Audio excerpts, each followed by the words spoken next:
The cool thing about Airbnb, I would say definitely back then, but the reason why they become so successful is they listen to their community, you know, That's the key. Otherwise, very actively. Not just that, it's good to be a good listener, but they were actively always upgrading elements in the user experience for both sides, for guests and for hosts. But they gave, I think, a lot of support and importance to hosts, which is where I think I gained my confidence because having this, like my go to yeah. Airbnb guy who would come over and and give one-on-one advice. They were doing photography at that time for the host, so they would come and help you. I didn't have to do that, and Okay. also tell you, so it was such a personal experience. Felt very organic. um, I had a very successful experience with my first How was Airbnbs. Airbnb's reception from customers' point of view? Was it Excellent. Really in great. okay? Really great. So I But think, initially, you said there were only 9 properties listed yep, in KL. that's right. That's and for how long were there only 9 and then exploded, or?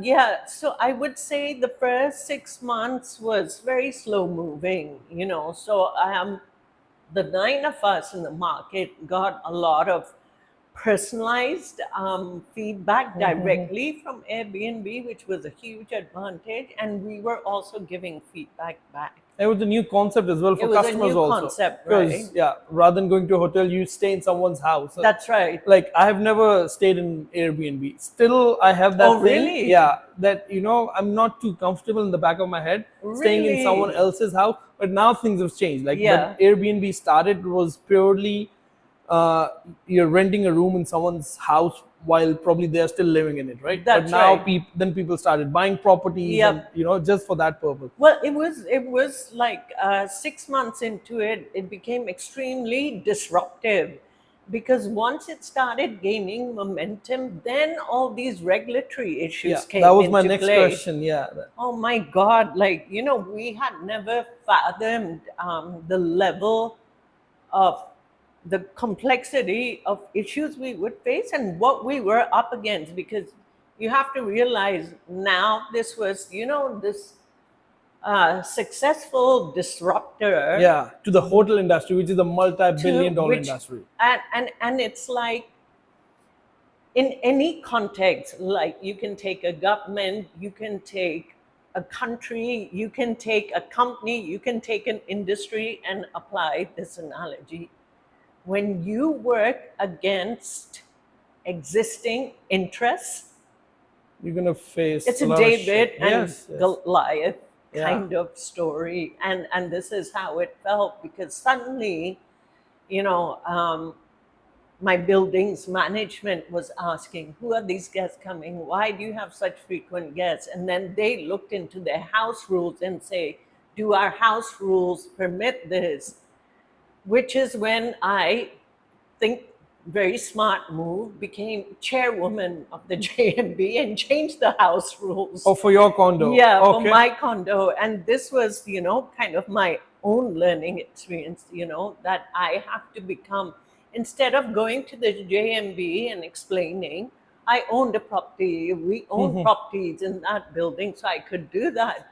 I became secretary Okay. in that JMB and started influencing the house rules. Now, when other people heard about this model I was doing, and they would come for the AGM, they're like, "Yeah, we want to do that because the upside at that time compared to rentals you were getting was almost 150%." Oh, that's Right? I a mean, big number. it doesn't matter what the rules are. Yeah, That is such compelling economic value for the condo. Yeah. for owners, Yes, yes, exactly. right?